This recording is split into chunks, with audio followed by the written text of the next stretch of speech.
One more thing on this nail subject, because a lady came for me and said, well, that's why your nails aren't done. I dated a doctor who worked in the emergency room.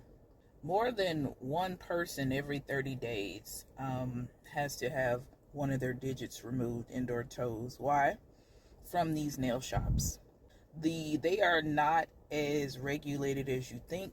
When you are acquainted in friendships with women who are not from the States, like Russia, China, or Korea, you know their standards are actually higher than ours.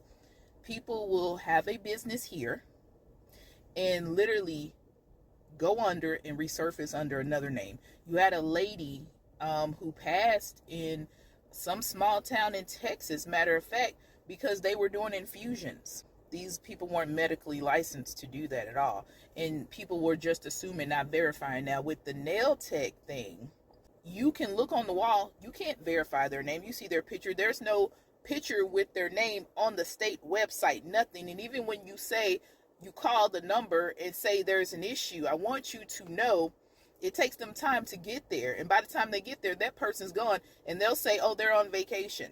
So you literally are at a loss going to these nail shops playing Russian roulette with all the things they're doing. They're shaving they're doing, like, I've seen people come in nail shops with the most terrible fungus, bacteria, whatever, things on their feet that I've noticed because I've dated doctors. Shut that all down. Instead of asking people why they do things, you just assume, well, they don't have the money, versus they're a little bit smarter than you and they're aware.